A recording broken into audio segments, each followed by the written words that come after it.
Yeah, I think balancing a serious career with serious training takes a huge amount of honesty with yourself about what's possible, right? Identifying what are the windows where I can reserve this for working out, what are the windows where I absolutely cannot work out, and what are the windows where I can work out with some degree of flexibility, right? And for me, for various reasons, that is in the morning, I can get my sessions in. During the day, I'm at work, I'm chained to the desk. And then in the evenings, I can work out generally, but I might have to look at my phone. I might have to take a call. There might be some PM sessions where I have to modify or shorten or move things around, right? And figuring out what those spots are in your schedule and what the level of flexibility is and being honest so that you don't come up on that session and promise yourself that you could do something, but then, oh, I have a Zoom meeting suddenly, right?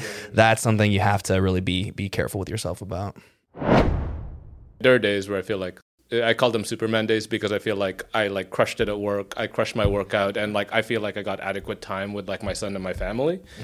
But there are days where it's all messed up. So the session was garbage and I missed my son by a little bit. So he fell asleep early because he woke up early and looking over the long term, the average basically over a time span. And just on average, how well do you do? I think about my life that way now, quality time with the family. Did you crush it at work today? Did you solve this problem? And that's what I'm trying to optimize for, the whole picture, like you're saying. And especially in careers that Sam and I are in, high finance intensity Wall Street, right? You are always being measured. Your work is always being measured, your output. So how you approach things and how you make sure you have those goals and go after them, I found almost the same thing as I want to qualify or I want to make it, have this position on the leaderboard, right? Now, completely different arena, but I think when we're talking about being able to do both, that's the sort of thing that's transferable. It's hey, I have this goal. Here are the steps that I need to take it. Where can I improve? And it's just a growing process of what works, what doesn't, what do you need to change, right? I'm always asking what's working, what's not working, what different thing can I try?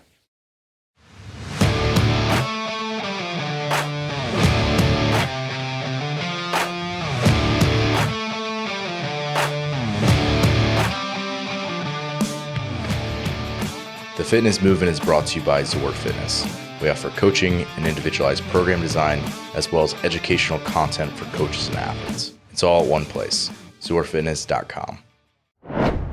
Sam looks like he's 6 foot right now. It's because this wooden chair, I'm just sitting up so straight. That's why. You can't slouch in this thing. Yeah. Stacy's executive chair. Yeah. Madam President, as we call her. Mother CrossFit. Mother CrossFit. Nice. Well, sweet, guys. Thanks. Of course. Yeah. Sam was on before, so you're probably not going to make it in the title, Sam. Sorry. All You good. can only fit so many characters in there. But, yeah, you two are new. So I'm going to have you each just go through, introduce yourself, your name, where you're from, and then, let's start with, where you found CrossFit. Let's start with that. All right. So Marco Enriquez. I'm from Washington, D.C. And so I found CrossFit through boot camp. So back then, I was just trying a bunch of fitness things out, and so I was doing running and high rocks, gyms. I tried a spin class, which I absolutely hated. Then I went to a CrossFit gym, and they were doing boot camps, and I really liked the movements. There were box jumps and dumbbell snatches, and I was just hey, this is a ton of fun. And yeah, I mean, essentially, I tried to keep doing that, and then after a while, I'm I think I'm going to take the elements class to try to really start being a CrossFitter. But then the pandemic happened, and so I had to wait 2 years before I could actually get into a CrossFit gym. So, but then I just kept doing boot camps in my basement. And yeah, then after 2 more years, I was just okay, let's sign up, and I tried to be more competitive. So I signed up with Ben here. Yeah. So, what age were you when you started the boot camp stuff? Maybe 36. Okay. Yeah. Yeah. So in other words, you found competitive CrossFit as a master's. That's right. Which is, yeah. Again, I think there's more and more people doing that as it's been around longer. But yeah, it's definitely interesting. Yeah, we'll get your perspective again. Dante, you want to go? Yeah, my name's Dante Rebelo. Born and raised in Pittsburgh, PA. Have resided in New York City for the last 7 years. Found CrossFit in 2017, which was just a factor of, 6 months into working a full-time job for the first time, realizing that the college bro workouts of bench press, curls, and, a couple squats and deadlifts for 3 hours wasn't gonna cut it when you were sitting at a desk for 12 hours a day. And obviously having a little bit of a background in doing some, I wasn't like on the circuit or whatever, but was familiar with powerlifting. And a lot of that sport in those places tend to share facilities with CrossFit gyms. So you just naturally become a little bit familiar with the movements and you see it and you say, okay, that looks cool. And then I was like, all right, well, I need something that's going to get my heart rate up and I'm not going to be winded walking upstairs anymore. A lot of stairs. A lot of stairs, a lot of walking. And in 2017, found a CrossFit gym in the city and been doing it ever since, just immediately fell in love with it. Yeah, I feel like a lot of people do that where they're like powerlifting or like weightlifting or doing something in like a CrossFit gym, and then they're like watching the class for a while, and they're like start doing some burpees on the run, and the next thing they know, Start they're doing like, some pull-ups, not burpees. Well, it's funny, right? Like when I first started getting into training, my entire goals related to training were aesthetics, right? Like to just look good, to be strong. I did really enjoy like the strength gaining aspect of it. So I guess that was sort of my introduction to performance. But I always used to joke with one of my friends, I'd be like, I don't really have any interest in like being good at exercising. Like I just want to like lift heavy weight and like look really good with my shirt off.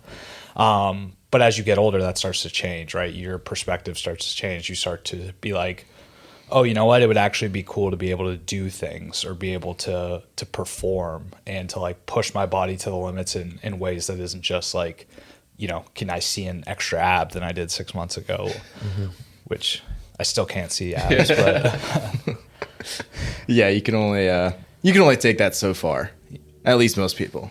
And I feel like, especially if you're, not gonna be enhanced, it's like the aesthetics is like, I don't know.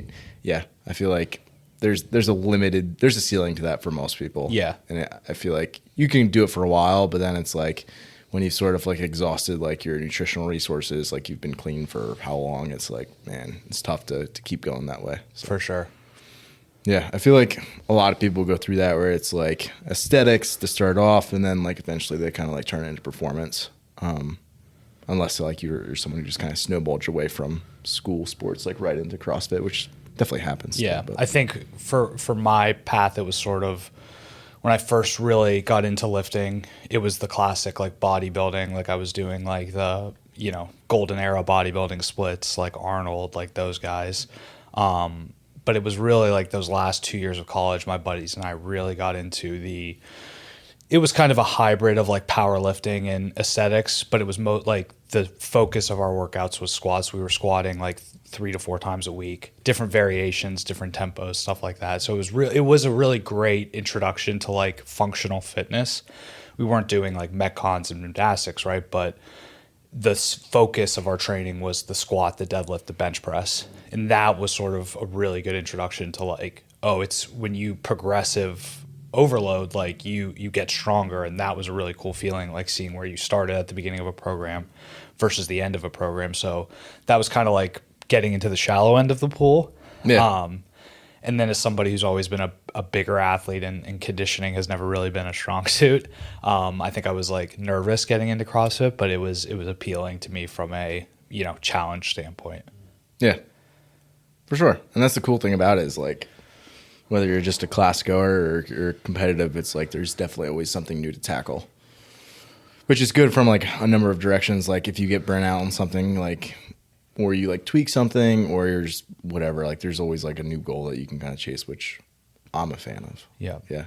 Which is like that was one of the big reasons why I did CrossFit versus like I was at the time like doing triathlon. I was like, well, I don't really get to like lift seriously if I'm like, doing triathlon. Like, yeah, I do maybe a little bit as like accessory joint health type stuff, but not really significant. So it's nice that like if you're choosing to do it competitively, then it's like it also it's broad enough where you can kind of hopefully have like the physique that you want and also just like the functionality that you want, which is kind of what drew it in. And more than that too, it has the social component as well, right? Yeah, People at a gym. I was going to say another key part of that was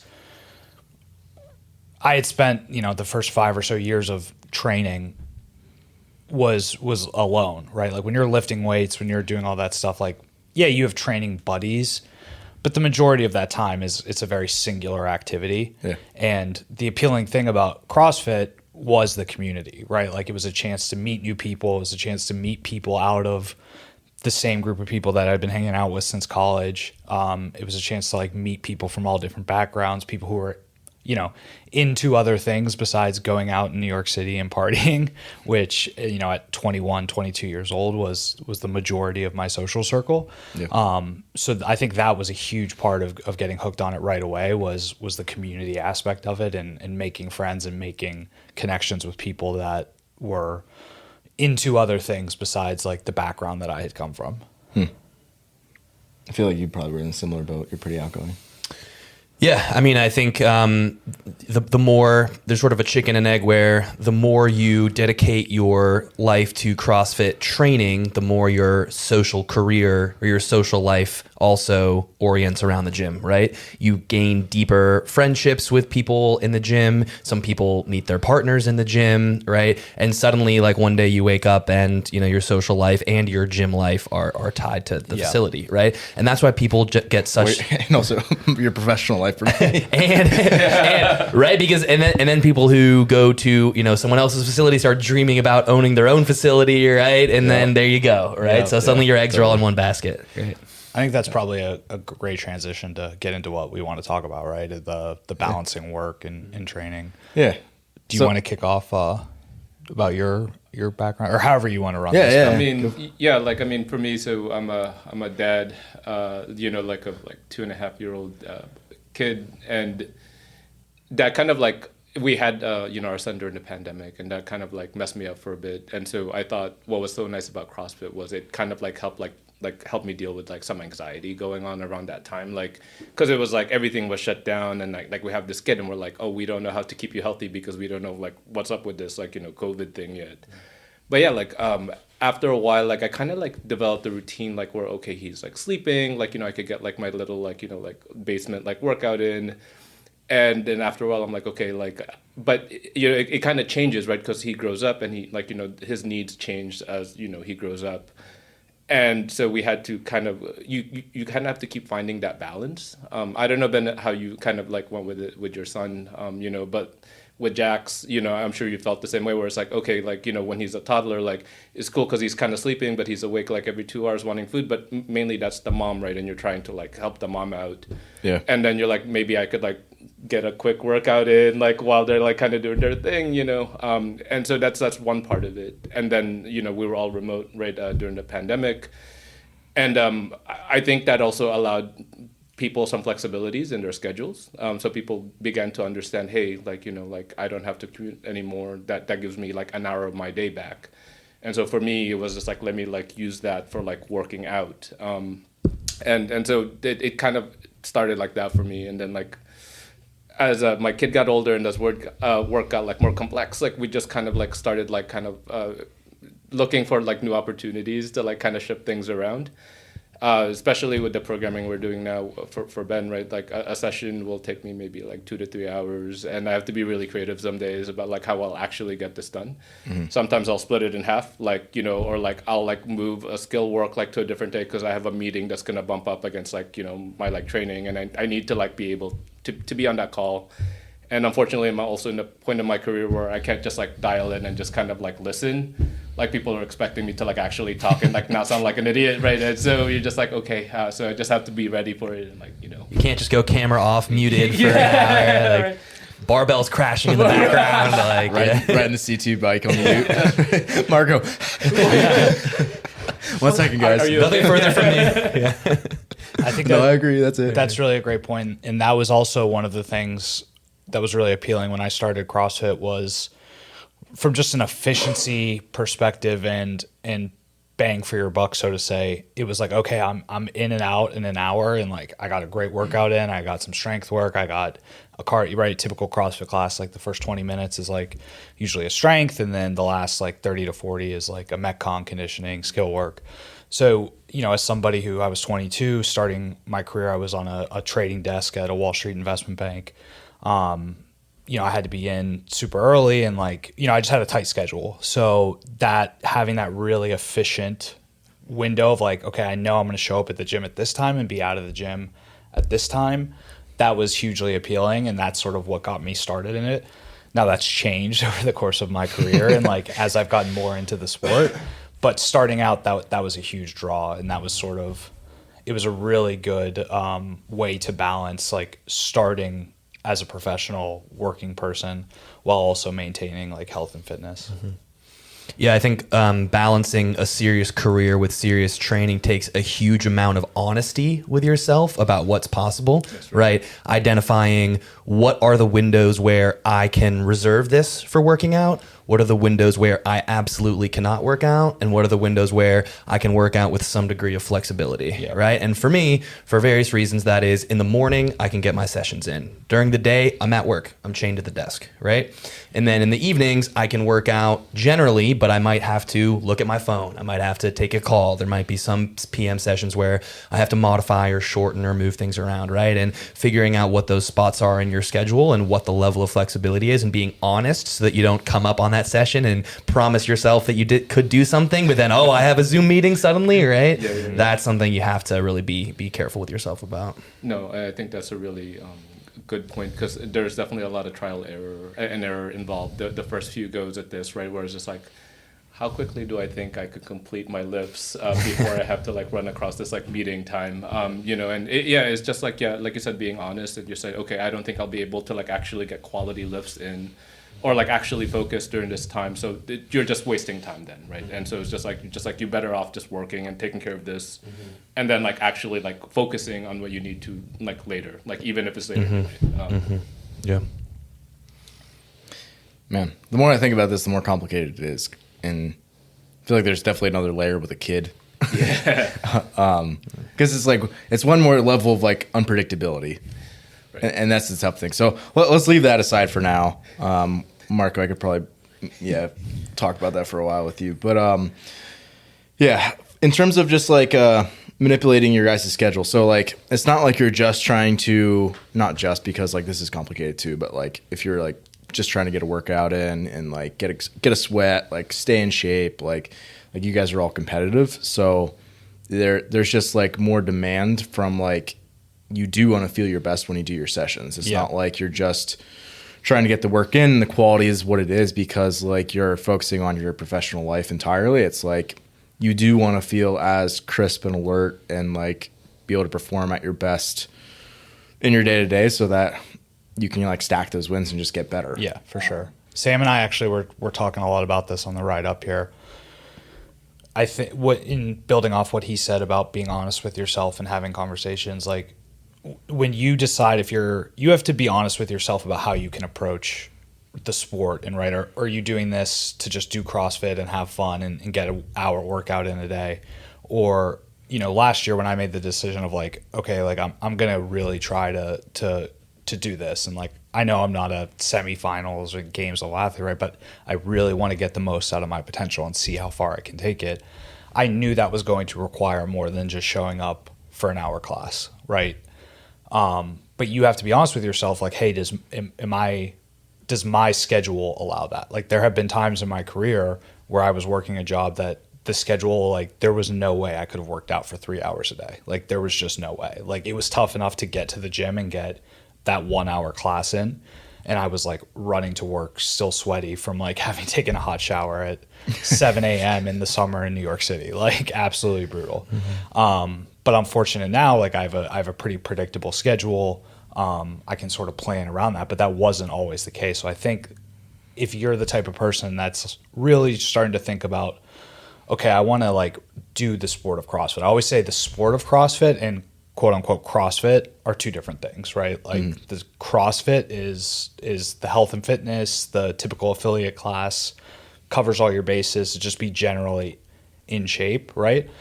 When you're talking about doing the sport, right, that's stuff like advanced skill work, stuff that you're only doing if your plan is to like compete at events that have those movements. Like you can be extremely healthy, right? You don't need to do ring muscle ups. That's not that, that's not versus like whatever your run pace is or rowing or biking. Like those are things that pay dividends no matter what your goals are. But obviously when you transition to focusing on the sport, that's going to require you to do more things. And that's why you have to be smart about using your weekends, right? If you're a working professional and competitive about CrossFit, I mean, I would estimate 40% of my weekly training volume is coming on the weekends, right? And then on Thursdays, which is my rest day from training, I'm like, wow, all I have to do is go to work today? This is great. It's like a relief, to be honest. It's like sometimes you feel like you're crawling to get there, and then it's really nice just to be able to kind of like, be at a little bit relaxed pace, like catch up on like some of like your just like stuff that you need to do to survive, like get food, do your laundry, like the basics. And it kind of like helps you like reset where you can then dedicate more of your time allocation to training again. Like literally I save all my like life tasks like for those days. Because during the week when I'm trying to hit training and stick to the programming, right, like I don't do anything else. Like I wake up, I either am training or I go to work. As soon as I'm done with work, it's training. That takes about 2.5, 3 hours. Go home, eat dinner, like literally have a 15-minute conversation with my girlfriend and then go to bed. Like there's no room for anything else, right? Like maybe there would be if I was willing to like cut back, but that's again where you have to have that conversation of yourself, like, well, what are my goals? And not only what are my goals, but what am I willing to do for those goals? Not only what I think a lot of people are fine with doing things for those goals, but they're not fine with giving things up for those goals. It's like my goal is not the output. Like my goal is not semifinals. My goal is 2 hours or 2 sessions a day, 5 days a week for like 5 years. That's my goal. Right? And then what comes from that will come from that.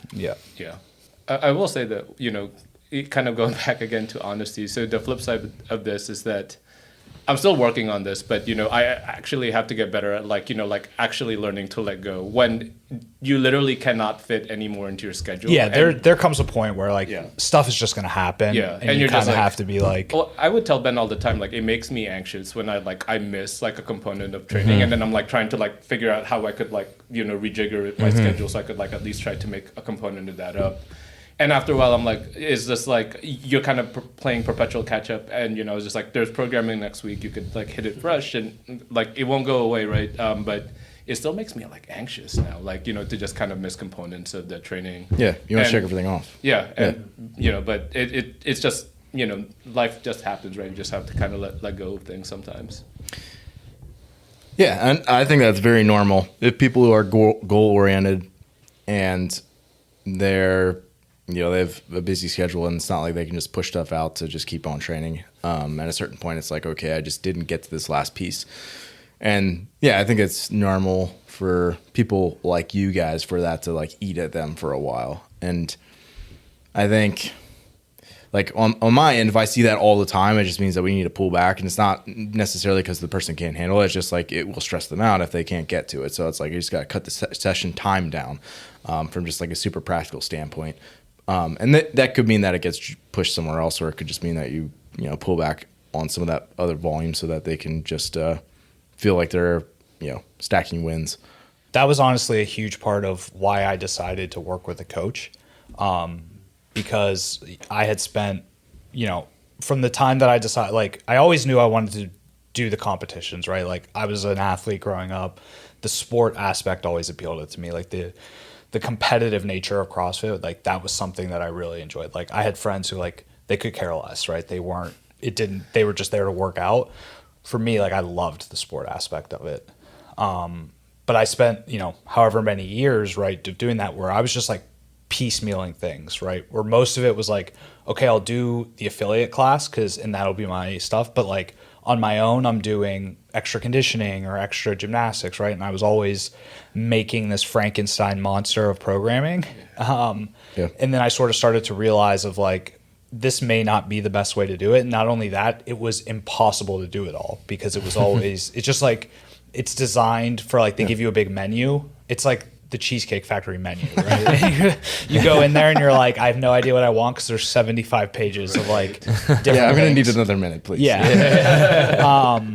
But, when I made the decision, it was like, okay, well, having somebody that one knows what they're doing, but then two can organize it in a way based on my goals and my limitations, right? Of like working out in a New York City gym is very different than training in a facility like LCA or right? And I'm sure it's the same in DC, right? Like you were talking about your home gym, stuff like that. Yeah. So I was like, you know what? If I'm working with somebody and they can do this and all I have to do is show up and put in the work, that saved me a huge amount of stress and anxiety. It's probably like the benefit of jumping into CrossFit classes the first time you do that. Yeah. It's like you show up, you're there for an hour. It's like the only thing you need to make sure you do is that you show up and you're ready to go at the time the class starts. Like that's it.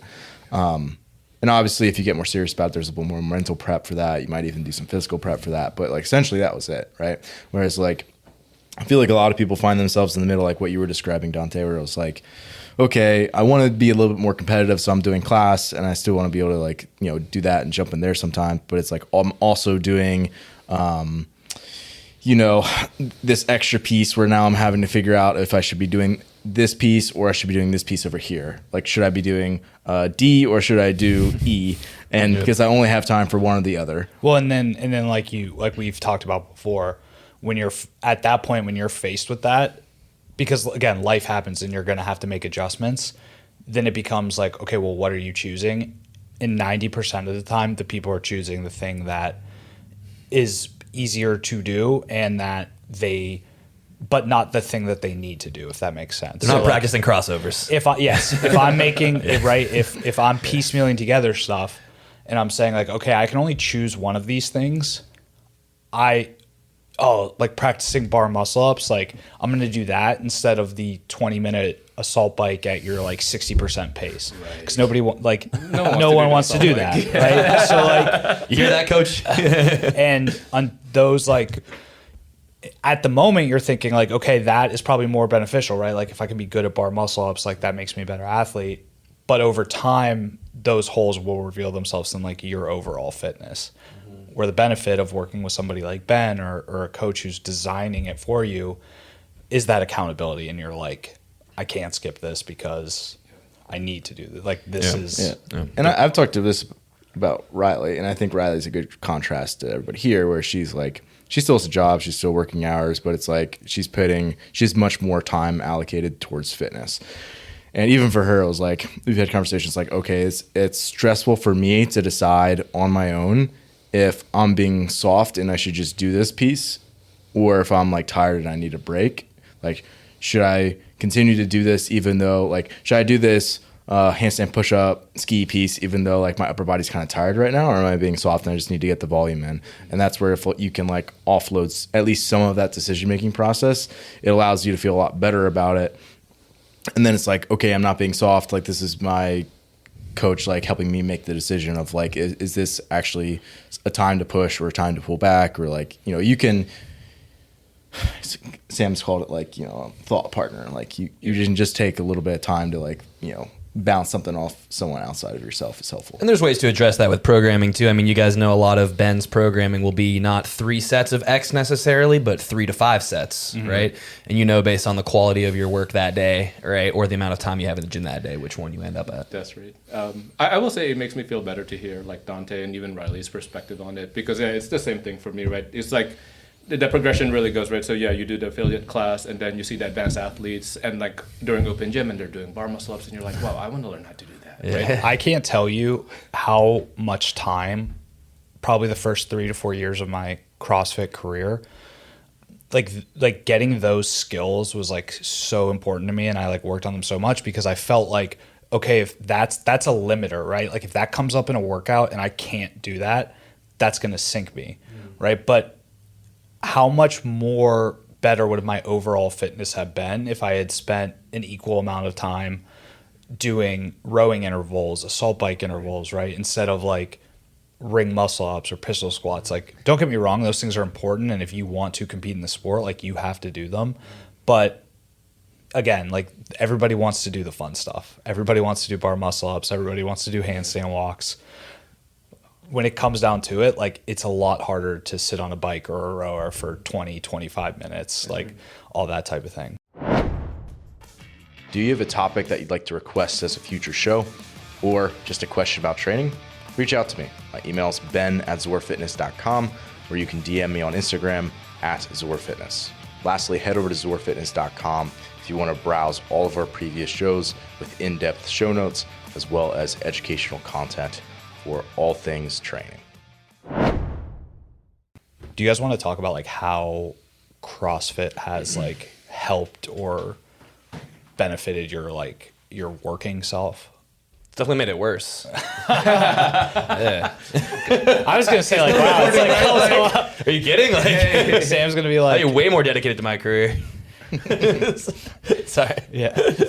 We can go down there, but I'll just be honest. Yeah. Hope no one from work's listening. Sorry, yeah, go ahead. I don't know. No, all I was gonna say was just like what Dante was saying. It's just really nice because I would show up at open gym, trying to get extra work in, and just feeling like I'm running like a chicken with his head cut off, right? Because I'm like, okay, maybe I should do bike sprints, or maybe I should do practice like butterfly pull-ups, or like, and it was just ridiculous after a while. And then I just remember being like, this is dumb. Like, I really just need someone to like tell me what I need to be doing, right? And it's funny because, like, for example, Ben, like, we hadn't done wall balls in my programming in a while. And then when they showed up during the competition, they were so easy. Because you were just like, I guess, got my legs strong or whatever. Like, and it was just like, I was like, wow, like, this is so much easier than I remember them from, like, the affiliate class, you know? Yeah. Yeah, it's just nice that it kind of pays off in these, like, ways. Yeah, I think, when you're somebody who's working a full-time job, you know your training time is somewhat limited, right? Like you have your window of when you can get to the gym. So it becomes really stressful of like, if you're trying to advance in the sport or in general health, like, okay, what do I prioritize? How can I be the most efficient? Sam and I come from we're in sort of the financial world. So I just always think about things in terms of efficiency and yield. Like, how am I getting the most out of the time that I have? Because whether it's a slow day at work, so that means I can spend a little extra time at the gym, or I know if, hey, I'm going to have a crazy week at work this week, like I have to be as efficient as possible.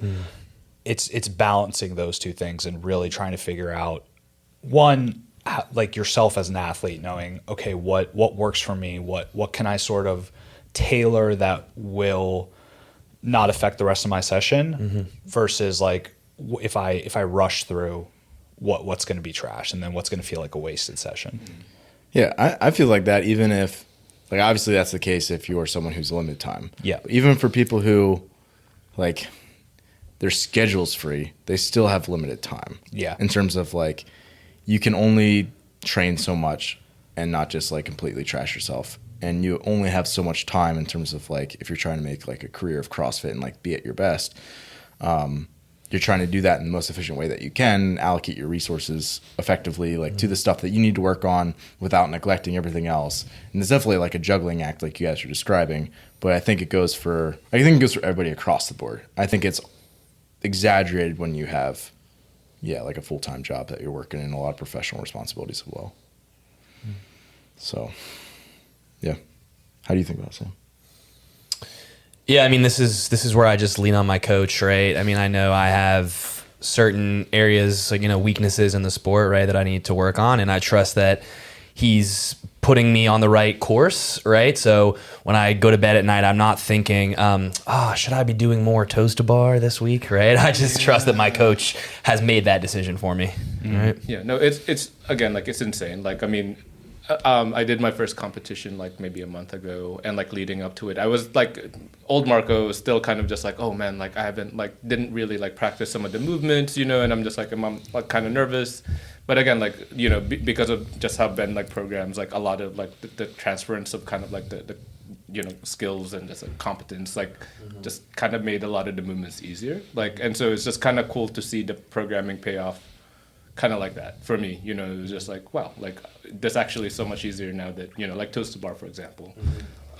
Like I don't think we like practice a lot of them, but when I was doing them for the comp, I'm like, this is the best it's actually felt like ever. I mean, so that was kind of like also cool. Mm-hmm.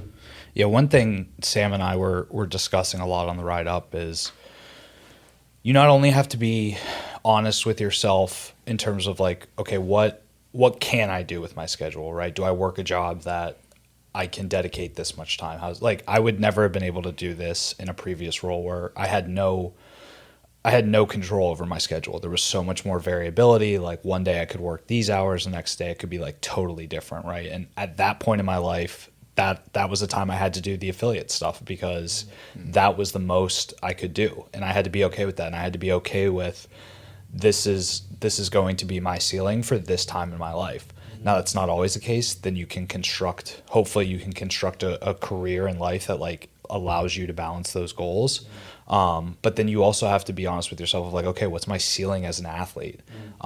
Like, to be perfectly honest, even if I could control every single thing in my life and spend as much time training as I want, like, I'm not making the CrossFit Games. I mean, like, one thing I think about a lot, and we talk about these macro decisions around planning our week or our month of training, but there's really also these daily decisions when you're balancing your work and your training, where you think, what do I do with this like marginal hour? Do I work out with that hour, or do I work more with that hour, right? Maybe it's 6 p.m. and you're thinking about leaving the office, and you're thinking, okay, do I finish X, Y, Z other extra emails for this next hour? Or do I dedicate that hour to training? Or do I leave the office at 7, start my training at 7:30, now I'm done at 9:30, now I'm sleeping at X, right? Yeah. And making that decision every day is really tough, right? And it actually takes a little bit of feel over time of when to do the extra emails versus when to start the training a little bit earlier, right? Yeah. That's right. Honestly, I tried to make that decision and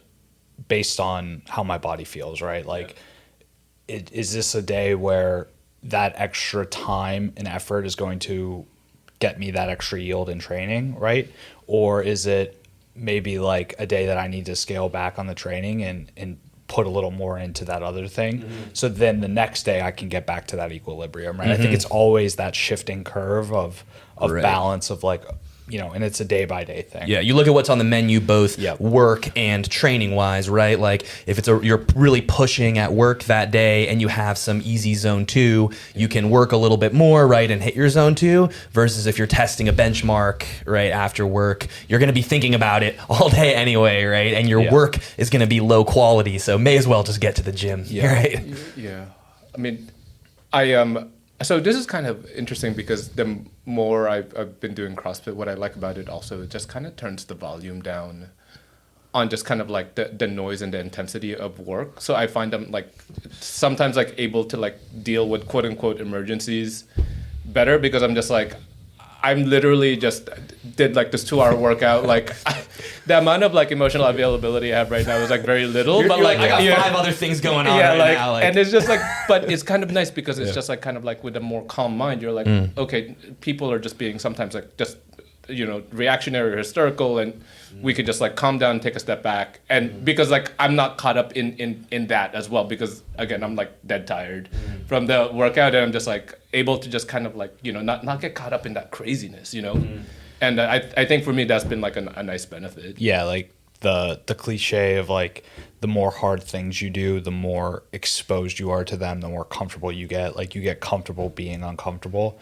For me personally, and especially in my career, the sport of CrossFit and the doing all of that has really allowed me to get through challenging times, to advance, to deal with difficult situations, because and this is going to sound so crazy, but like there were literally times in my life where work was extremely overwhelming and extremely stressful, and I would literally think back to times I was on the assault bike and I was dying, or doing some burpee workout and being like, okay, well, if you can get through that, like you can deal with this somebody with like a rude attitude, or you can deal with this like project, right? Like you did that, right? Like you can get through this. This isn't as hard as that was. And I think for me, that's been a huge part of who I am as a person and an athlete, and why I, think I've been able to progress in both fields. Yeah, it's been mutually beneficial. It's like Ben just had me do 30 bar muscle ups for time today. Like nothing you could say like really dragged me down right now. It's just like fine. Like, yeah, I mean, I struggle with how to message my passion for CrossFit, the sport of CrossFit, to my colleagues, right? Because it's a big part of my life, and you want to connect with the other people that are in your life, right? You should really join the cult, guys. Yeah. Well, there's the cult aspect of it. Like, what? You walk on your hands? Like, what kind of crazy person are you, right? But then there's also the distraction aspect of it. Like, let's be honest. honest. Like, I'm hitting multiple PM sessions. I'm like, cutting out of the office. I'm like, why is this guy being slow to respond? It's like, I'm in the middle of my 5x5 back squat, right? Yeah. That happens, and you have to be political about it, right? Yeah. Because it becomes another political puzzle piece in your life, just like having a family would be, or having other obligations would be, right? I can't speak for every field because I've obviously only worked in one, but it's gotten a little bit better in terms of, like, I think people are a little more respecting of health conscious, and they sort of get it as our generation sort of comes into establishing their career. When I first started, and this is like 7-8 years ago, like, people were like making fun of me for like bringing my own lunch, or like, what do you mean you don't want to eat Five Guys burgers and fries on a Thursday, while we're sitting at a desk for 12 hours? Health and fitness is kind of aligned with whatever aggressive career ambition, right? Yeah. And I mean, hopefully if you've chosen the right mentors and you've gone on the right path, like, you will find people who are supportive. And I think I was lucky to do that. Like, I was around a lot of people who had goals and aspirations and respected dedication to things outside of just work. But that was certainly a challenge in the beginning, was being like, okay, how can I do this without, out feeling like I don't care about work, right? Like, how can I manage both things? And I think it's still, it's still a challenge, but it's still something that, as you grow and you get more comfortable with yourself, and hopefully your work has shown that you can handle it, right? If you're just like bagging it at work because you want to get better at CrossFit, like, you're probably not going to like last long. And then doing your CrossFit programming is a lot like doing your homework, exactly, right? Like, you're executing instructions, right? Yeah. To a certain degree of quality, right? It's a lot like doing your work. Yeah, but I just think, like, you have to, the people you surround yourself with in the office, outside the office, in the gym, they're going to play a huge part in this, right? Because, like, you have to be comfortable with being like, you know what, I can't get the beers after work, guys, or I can't, do the 10 p.m. dinner. Ben's already been in bed for like 4 hours. Yeah, it's a New York City thing, Ben. 10 p.m. dinner, it exists. And if you have the right people around you, like, they're going to be supportive of that, and they're not going to like take it personally, or some people get like upset, right? Like, wow. I'm lucky I don't have that anymore, but like, there was a while where people were like, what do you mean? Like, they were like angry that you had like goals, or like you were doing something instead of like.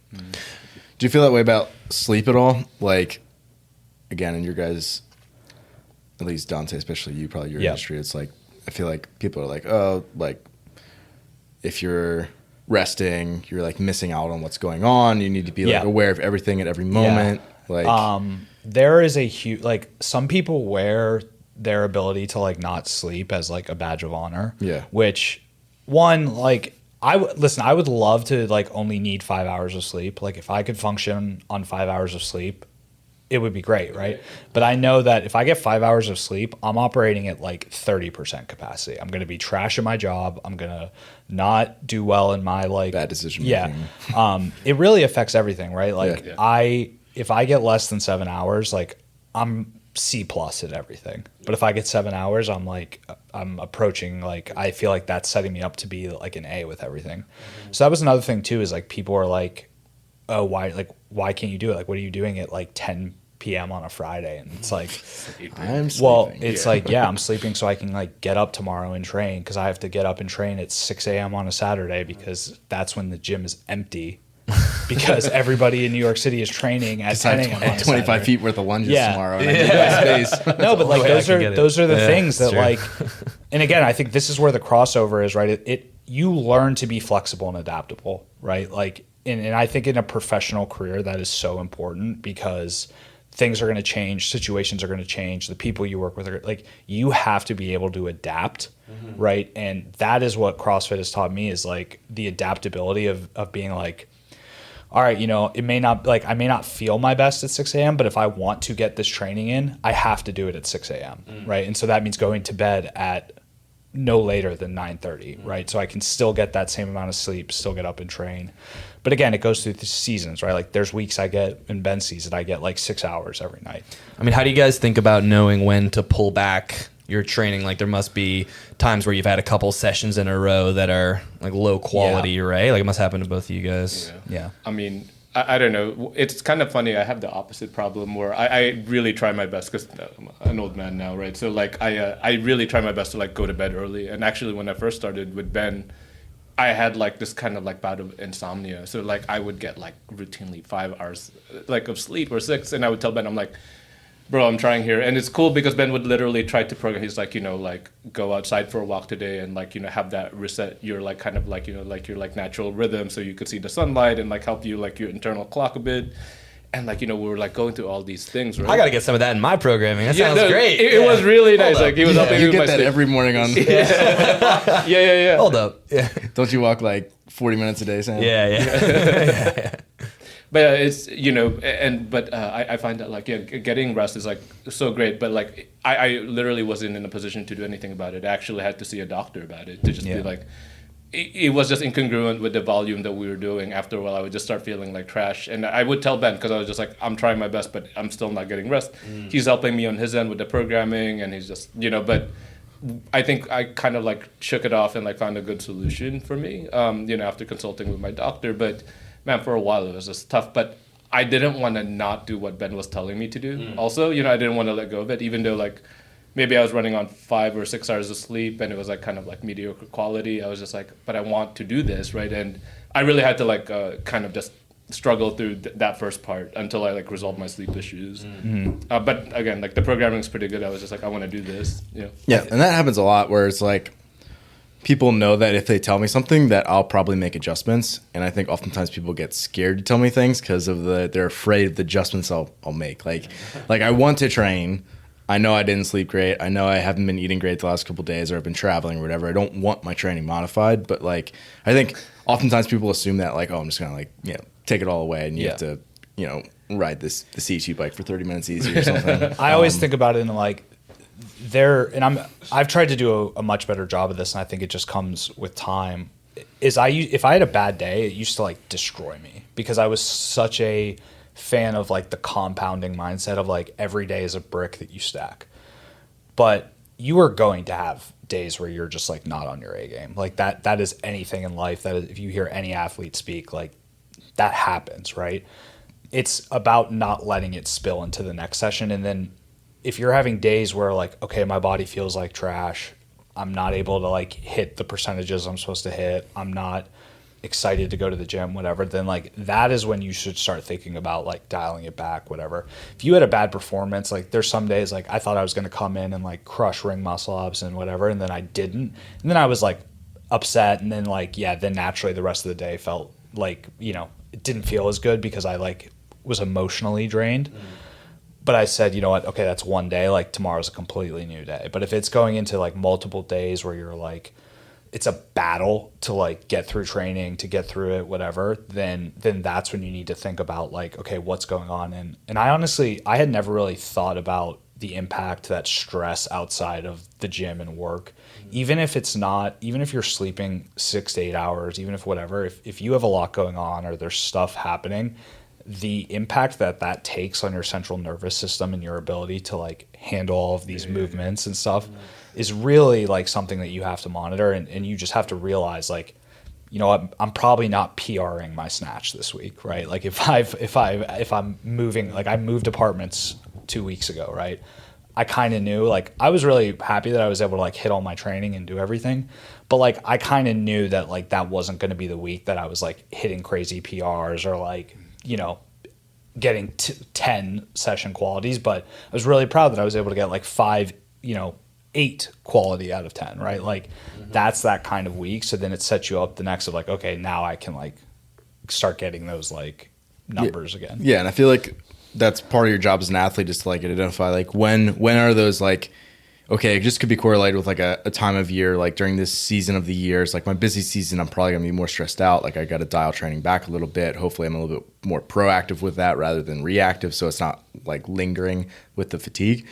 But then also I feel like just like on a weekly basis, you'll like know which sessions you feel the best, which sessions you typically feel the worst. And then you can start to like plan future training like around those times. So we've done this a lot with Sam, where it's like his AMs he usually has felt more crisp. His PMs, especially as you get closer to like not, like basically furthest away from his rest day, is gonna like start to like degrade in quality. So like there doesn't mean that we need to not give him things that are gonna like push the envelope, but you just need to do that in a little bit different way. So it's like, okay, you're probably not gonna feel like tip top mobility strength. So like, okay, let's not do like your snatch progressions on like a Wednesday PM before you go into your rest day. Like that probably just doesn't make sense. Yeah. So it's like fitting it into like your priority days into the like the time slots of the week where you feel the best. And then like, again, your job is to like figure out when that is, try to make that as consistent and regular as you can so that it's like predictable, and then just try to execute the best you can when you actually get there.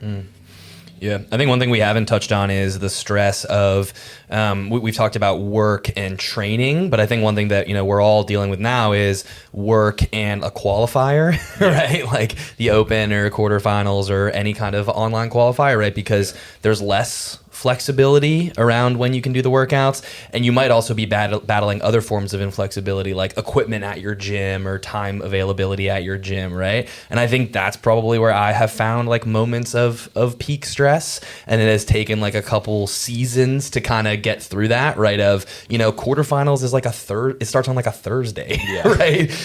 People have jobs, and then the workouts are due on the Friday, right? Yeah. It's ridiculous, right? Yeah. So I think that's something that, I'm still navigating, right? Hey guys, I can't go out tonight because I got a CrossFit total I got to do. Yeah. Hey boss, I can't go to work tomorrow. I got to film this 30-minute qualifier and upload it to YouTube before the submission deadline. Yeah. No, I think that's a great point. Like we're in the middle of one right now, right? Yep. And I'm already like next weekend I have a wedding, right? So I know, okay, these workouts come out on a Wednesday. Like I might have to do one Wednesday night, wake up early, do one in the morning Thursday, and then do one like Friday morning right before I leave. Is that the most ideal scenario? Probably not, but it is kind of like the only choice that I have. So again, those are the things like I got to kind of be okay with that. Now, hopefully like I can control other things and like make sure I get to bed early and whatever. But the reality is like it's just never going to be ideal, right? Like you're never going to be able to control every single thing. You're never going to like, unless you, I think literally even if you owned a facility like this, right? And like you could like do whatever you wanted. You're going to have classes at certain hours. Yeah. You're going to have space limitations. Like life is unpredictable, right? And like there's going to be things that happen. And I think that's part of being an athlete is adapting to that. Like the people who can handle things happening and the people who can give their best effort under less than ideal circumstances are the ones who are usually successful. Yeah, I mean, it's one of the first things I told Ben when we were doing our like intake interview. I was just like, he's like, well, what are your goals? I'm like, I want to make it through like my first Open and like go to like the age group, like, like I guess quarters, right? Because, and then I like kind of took a step back. I'm like, actually, I also kind of want to be doing this still when I'm like 50. And so I think those are like kind of, but I kind of like reordered the priority a bit because I'm just like, it would be awesome if I made it through like, for the first time. And, this will be my second year trying to Open, but I also kind of want to like not be injured and like, and beat up. Like, so I want to like have longevity in it. But so, and I think Ben's been really good about like managing kind of like both. So like good mobility and stretching work, like, and all of that stuff. But yeah, it's like a little different because I'm like older, right? That I like an injury could really wipe me out, like, and it's just like, and I'd be like out for a while. Like right now I'm dealing with like a mild shoulder thing, like, and it's just like, I want to make sure that that's like okay, like for the Open, because I really want to give it like my all for that particular, like, because I think the first time last year I did it is actually what motivated me to get an external coach, because I was just like, man, I'm winded. Do you guys remember the Open last year? Like the 20, it was 23.1. Do I remember the Open? Of course. Yeah, like I just remember by the time I got to the clean, like my midline was like dead. Like I like had nothing, and I'm like, I think I could like position myself to be better than this. And I was like, I feel like I could have the potential to do better. And I was just like, I think it means I just need like another, like a real coach, like dedicated to like me, like, yeah. So No, that's man. I just remembered that event so bad. I just remembered, like, I was like, why am I dying? Like after the first clean, it just felt so difficult. And you know, you guys can touch on this as I'm sure this ramps up, you know, when you have a literal human being who you're responsible for, right? But I found for me as like life got more serious, right? Like I had more obligations at work or with a partner or whatever it may be. You start to sort of figure out like, okay, what am I willing to like really invest in? What am I in? And for me, it was like I spent so much time doing CrossFit, right? So much time doing in the gym, but I felt like I wasn't going like all in. Like I was afraid to like really go all in and be like, I have these goals, but what I was doing like wasn't aligning with those goals. Like I was kind of just like showing up, and at a certain point, like depending on your skill level and your ceiling, showing up just like isn't enough. Like you have to commit. I mean, I think it's really scary to admit to yourself and to others that you care about something a lot, right? Yeah. It's really scary to go from, I go to CrossFit because it's fun and I want to get jacked and hang out with my friends, to I am pursuing this goal that is quantitatively measured, where I'm ranked against other people objectively. It's scary because you might lose. In fact, you're probably going to lose. In fact, there's probably going to be thousands of people that are better than you, right? And with video evidence that they're better than you, right? I mean, maybe not Posting the on social media. And also posting on social media that they're better than and you. maybe not the, you know, maybe not the social media video part of it, Yeah. right? But to tie this all back together, like I think that's directly relatable to work and like how you approach your career, right? You, and especially in careers that like Sam and I are in, like high finance intensity Wall Street, right? Like you are always being measured. Like your work is always being measured, your output, right? So how you approach things and how you sort of make sure you have those goals and go after them. I found almost the same thing as hey, I want to qualify, or I want to make it, have this position on the leaderboard, right? Now, completely different arena, but like I think when we're talking about being able to do both, that's the sort of thing that's like transferable. It's like, hey, I have this goal. Here are the steps that I need to take it. Where can I improve? And like, it's just a growing process of like what works, what doesn't, what do you need to change, right? I'm always asking, what do I need to change, right? Like what's working, what's not working, what different thing can I try? Yeah. So I think like what you guys are describing is like I'm trying to be as good as I possibly can be, but I feel like everybody at this table kind of inherently understands that like there's a ceiling of like what I'm willing to give up for that. Like I'm not going to underperform at my job to the degree where, you know, I'm at risk of getting let go or something like ridiculous because I'm like, you know, pretending I'm something I'm not, or at least that's how it feels, right? Like for me, it's like, okay, am I going to miss out on stuff that I could be doing with my son to get another session in? And like my week, it's like, man, like at a certain point I have to decide what's important to me. And it's like, obviously like the, you know, well-being of my son and like spending time with him, like the limited time that I have when he's at the age he currently is, like all that stuff matters a lot. So it's like, at the same time, I can't use, you know, I can't make excuses for myself of like, oh, I just, you know, slept in on this day where I could have gotten up and trained. And it's like I missed my second session for like no reason. That's another thing is like you have to know yourself and look yourself in the mirror and be like, where am I making excuses and where am I being honest, right? Yeah. Like being honest, like, you know, and Sam and I were speaking about this before. Like, if you look at the sport of CrossFit in like 2012, like when it was really starting, there were people who worked who were regular jobs and were making regionals and whatever because the sport was just in its infancy. Where now, if you really look at it, like, yeah, there are full-time like working people, but they spend like the majority of their time training. Like you're not having like their actual dedication to like whatever that outside thing is probably very minimal. Yeah, like, you know, Joe Smith, who works 80 hours a week as an accountant, like he was just really fit and like, yeah, he put in a ton of extra work, whatever. But in 2011, like he was a regionals athlete. In 2023, like the person who's like a fringe semifinal athlete is pretty much like a full-time athlete. Like it because the reality is like the sport has just advanced so much and people have gotten so good. The depth of field too. Yeah. I think that's a big factor. And there's so many more people. Yeah. Yeah. I mean, there's always going to be like the freak people who like, okay, they work a full-time job, they sleep 6 hours and they just get really good. And yeah, there's obviously a number of factors that can go into that. But on the flip side, I think it's like, I know for myself, it's like, okay, if I totally shifted to CrossFit, where that was like the only thing I was focused on, I don't know if I would be as successful, because I feel like the balance has allowed me to bring more of myself to the gym. Like, because I have this job and this career, it allows me to do these things in CrossFit that I wouldn't necessarily be able to do if I didn't have this or I didn't have that. And it also is just like, I don't know if this was the only thing I had, I might get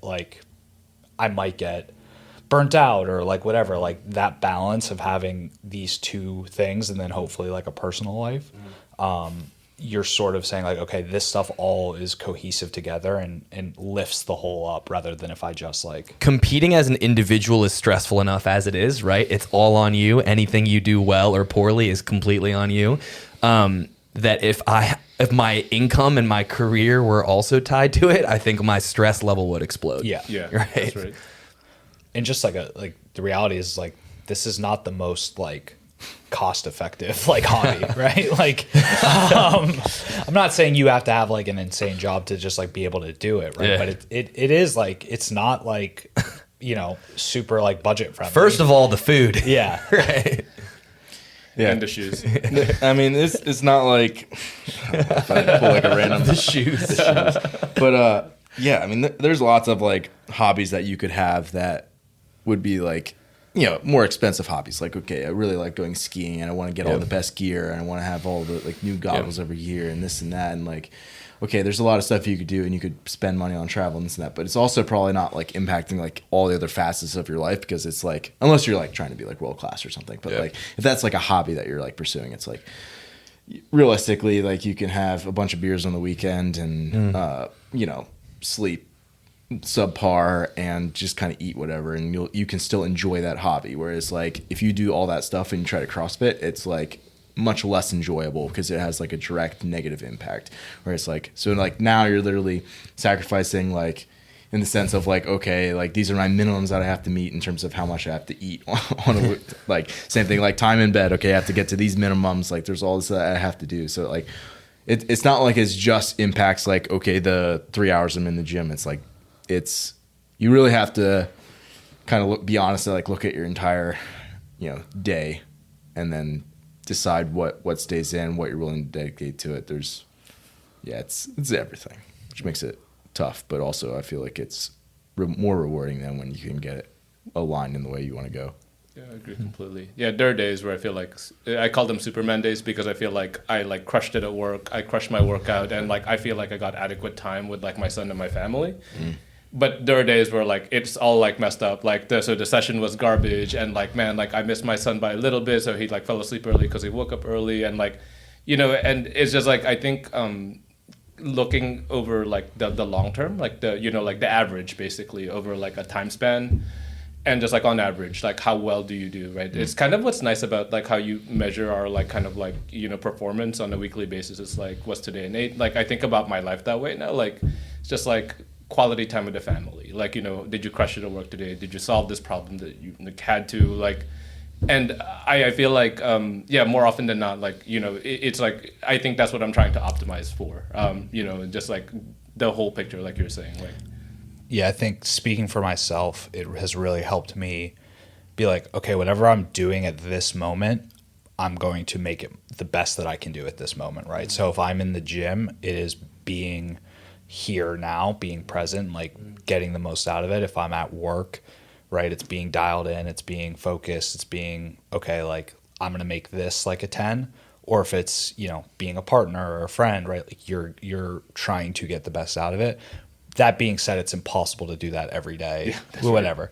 But I find that those days, and I try to tell myself this when I'm having those days where it feels like, man, I'm at like a 6, right?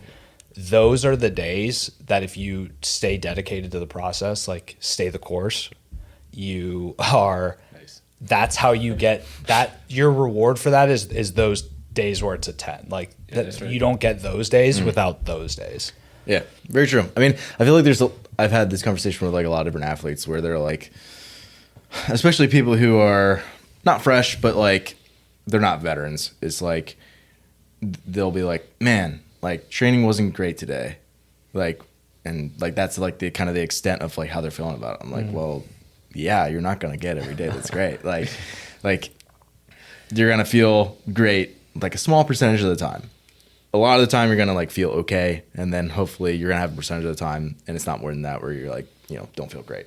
And it's like, if you can kind of straddle that, where like most of the days you're like a 7, right? Like you're like, I feel okay today. Like training went okay today. Like I hit what I expected. And it's like, once in a while you're going to get, man, everything felt good. It was clicking. It went really well. And then like, you're going to get some days where it's like, yeah, I just felt off today. I just kind of got through the things that I needed to check off and then called it a day. Yeah. I mean, I don't really get a ton of satisfaction from watching my training videos from that day. I get satisfaction from seeing my videos from 6 months ago, right? Like, and I look back and I think, wow, those snatches looked like garbage, or those cleans were so weak, or whatever, right? And that gives me, you know, I see progress over like not 6-day increments or 6-hour increments, right? Over 6-month increments. Yeah, and I think I've tried to apply that in all aspects, right? Is how is my average trending, right? In all things, and am I better now than I was 6 months ago, right? Or am I at least setting myself up to take that, right? And it's,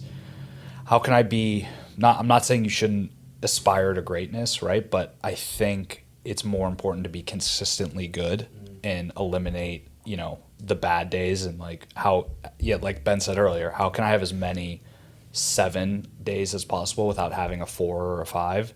And then you're pleasantly surprised when you get a 10, right? But like thinking every day is going to be a 10 is just not, that's not how life Those works. days of PRing every session. Or, And you might be able to get most of your trainings to be like 9, but then it's like, you're probably not training very much. Yeah. Right? And it's like, at a certain point, like you have to be okay, like doing like, okay, I'm doing high quality work, but it's not like I'm going max effort. It's not like I'm, you know, trying to PR my lifts every day. It's like, I'm just like accumulating good work. Yeah. And I feel like in CrossFit especially, it's like if you can just accumulate good work, like that's like all the battle. If like you can stay healthy and just accumulate good work, and you can do that for years, you'll probably be pretty good. Yeah. It's same for work, right? It's the classic, like people underestimate what they can do in a year, or people overestimate what they can do in a year, but they significantly underestimate what they can do in like 5, 10. you tell me I got to do this for 5 more years? You know, it's a long game, right? And whether it's everybody wants the quick fix, right? Everybody loves like that quick result, but you don't go from snatching 135 to 225 in like a year, unless like you're just on some crazy stuff. But Unless you weigh 225. you know, if you want to be good at this, right, and it's important to you and you care about it, you want to be around as long as possible. And I've seen a lot of people who have came in the sport and they've loved it and they went really hard, and then they blew themselves up with an injury or they got burnt out, right? Like it's important to figure out a system that works for you and say like, okay, how can I stay at this? How can I keep showing up? How can I build that quality of work? Yeah. And over time that will like show itself. Might not show itself that day. You might not hit that PR that day, right? But over time, like you will. I feel like that's huge for members too. Yeah. Like just like general fitness, like I want to look good, move well. Like you just need to figure out a way to, you're not going to feel 100%. Like even when you have stuff pop up, like, okay, I'm dealing with this, you know, I'm dealing with this shoulder thing right now. And I'm, you know, it's super frustrating. And it's like, if you're just dedicated, like, you know what, I'm going to be doing this for the next 30 years, like whatever it looks like, right? I might have to modify it and like whatever, but like I'm gonna be showing up consistently for the next 30 years, even if it means I have to do, you know, air squats, lunges, and GHD holds for the next 6 months, like until the shoulder like heals up. Like if you're just committed to it, is like what you're kind of getting at. Like if you can just do that and stay the course, just kind of keep doing what you need to do, then it's like a lot of the other stuff falls into place, and a lot of the other people just like fall off. Yeah. Right. And that's not obviously as significant for people who are just general fitness. Like you want to be surrounded by people, but in terms of like the competitive atmosphere, it's like, if you could just be around for a long time, like you get the experience, you know, your physiology adapts over time, and it takes years. Like, you know, everybody thinks about like growing a muscle in 6 weeks or something. It's like, I'm just trying to have some strong bones and other stuff. I think that there was a period of time where like I hated taking rest days, like because I was just such a fan of like, you just got to show up, you got to show up, you got to show up. Like every day in the gym is a day in the plus column, right? And then I realized like that's not necessarily true, right? Because if you're training hard enough and you're doing well designed, well thought out programming, you need you need to give your time. I love rest days, bro. Those are the best days. I am like when I'm waking up or I'm going to bed the night before a rest day, it is like the best feeling in the world. Go. I'm literally telling myself at the end of my session before that, like, because it's always like gruel. It's like get through this and you got a rest day, right? Yeah. Like that's how training like should be. Right? Yeah. If you're pushing yourself. Yeah. That's how it's like, okay, then you need to let your body like heal and repair itself. That's so true. That's so relatable because like I literally said that out loud to Riley the other day. It was a Wednesday night. I have off on Thursday or like just like easy stuff. And I was like, last interval, Riley, this is it. Like rest day after this. Yep. So dude, I don't know if Ben, you do this on purpose, but my last thing is always the name game on a Friday and then I have Saturday off. And it is always like, I'm like, this is going to be brutal. This is going to be a battle. But on the other side of it, like I'm chilling for 72 hours. Not 72. Do you guys like remember whatever. your first week with Ben's programming? I think it was the first time I had done a name game, and it was a rest day after, and I had just never been so happy to be resting. Like I sent a picture of me on the Normatech, like kind of like, this is what happened after. But yeah, like, I mean, it's just so, like, you have one of my sessions is like name game, and then like if that wasn't bad enough, there's like usually like rowing like intervals or like something after it, and I'm just like, bro, like it's okay, Ben, like, and it just like, but it actually feels good after the fact. It just looks intimidating when you see them back to back like that, right? But yeah, that rest day after that, it's like, man, it's just so nice. Like treat yourself to a little donut in the morning, maybe just like, just like sleep in, little pastry coffee combo. And and again, like you have, like there's been weeks where I've had to, something happened or like maybe I had a night of like insomnia or whatever, and like I slept 4 hours and then I'm like, all right, I'm going to, like, this wasn't the plan, but like I'm going to make my rest day today because I know if I try and train, like it's going to be detrimental. That's right. So then like I'm going to have to adjust my schedule, and like that's not ideal, but that's the reality, right? When there's things you can't control, and you just have to keep putting in the work. You have to keep doing it in a way that's smart, and that one, you're like also having fun, right? Like if this isn't fun and you're not enjoying it, like what are you doing? Do you just get off on like self-torture? Or like, I mean, it's kind of like, this is just kind of like fun to just be like, oh man, this is so tough, but you're like internally you're like, this is actually kind of cool, right? Like, and I'm just enjoying every time like you just move and you do something that's like difficult. You're like, man, this is like great. Like, but I mean, my personality is always like, I'm just nervous looking at the workout because like even today when I was terrified coming in today. Yeah, like because like there were movements I've never done, would never do like in a normal course of like I know. whatever. What? Maybe ever again. Yeah. But it takes you back. It takes you back to being a kid again, and it's for me, it's like I love a feeling of learning, right? Whether it's professionally, personally, in my spare time, in the gym, like feeling like I'm like learning something new, and I'm like getting outside of my comfort zone is such an intoxicating feeling. And like, like we probably all looked really dumb doing skin the cats on the rings, and like gymnasts would like laugh at us. Oh, I looked dumb, but I did. But you're like, oh wow, like this was cool. Like today I did something that I had never done before, and like, I wasn't great at it, but like I did it, and that was really cool. And like that's the kind of stuff that like keeps you motivated and moving forward. Sure. So Marco, Dante mentioned like unpredictability and like schedule. Like sometimes it's better to just kind of like pack it in and like call it a day almost. Or like, push your training back or something along those lines, modify it somehow. Obviously it's like more unpredictable when you have a kid and you don't know how they're going to sleep. Sometimes your sleep hasn't been great, as you were kind of alluding to before, like you were dealing with some of that insomnia. Sometimes like, they get you sick. I mean, sickness. Yeah, that's another good example. Like for you, how have you like felt like, okay, either my kid didn't sleep great or I didn't sleep great, or I've got work demands that, whatever, like something popped up and it's like, I don't know if it's a great idea to train. Like, how do you decide and navigate that?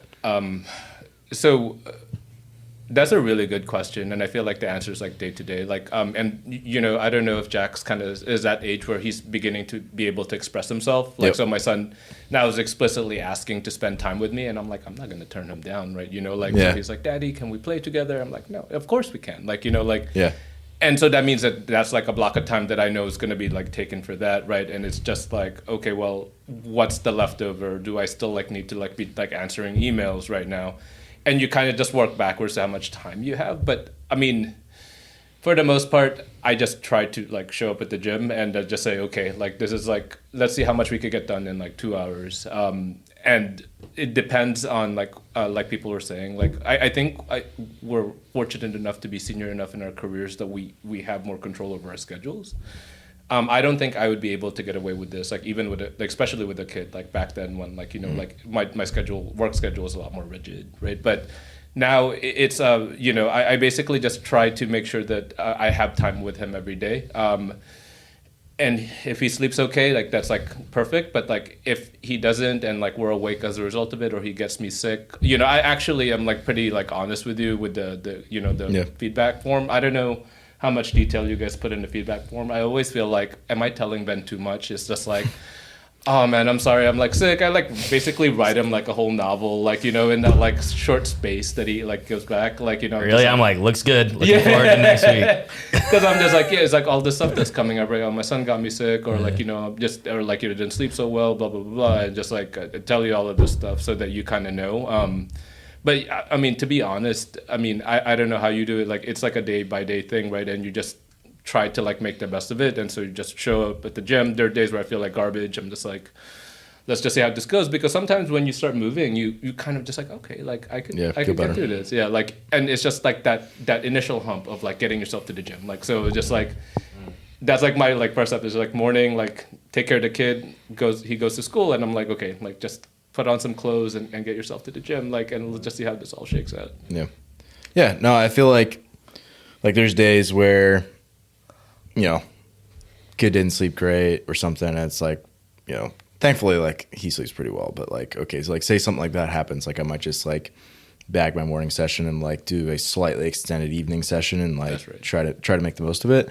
Or it's like the other day, Brooke and Jack showed up here and I was like in the middle of my workout, so I just like stopped and just like I did some strength stuff and like whatever, but like pushed some of the stuff to like my recovery day the next day, and I was like, it was fine. I modified it a little bit, but it was just like, I'd rather, like, what am I going to do? Like, ignore my kid when he walks in? Like, of course not. Like, kind of what you were saying. Like, I want to play with you. Like, you're going to say, like, no. Right? Like, no, like, not at all. I'm about to PR right now, son. Go away. Like, yeah. Watch exactly. Like banded rotations. Hold this camera.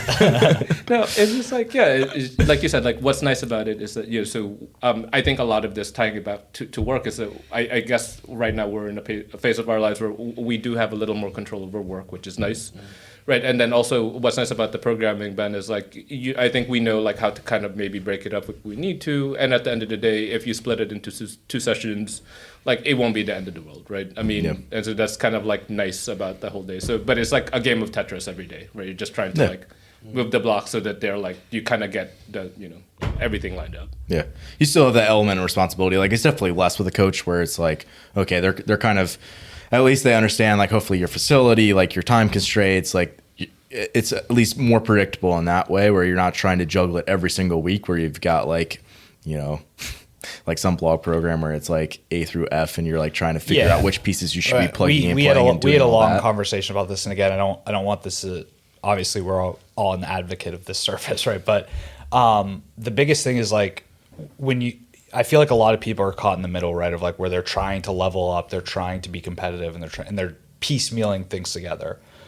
But for me, like that, the fact that stuff is designed for as many people as possible, it's extremely limiting because everyone's circumstances are different, right? Everyone's schedule is different, everyone's facility is different, and like there's no way I can do a 30-minute alternating EMOM with 17 pieces of equipment and like sandbags and like that just isn't realistic. Those are my favorite days. I call them the kitchen sink days. Yeah. Like Ben, like dude, those are like my favorite days. It's like usually like it's like burpee box jump overs and toaster rings and like like pistols.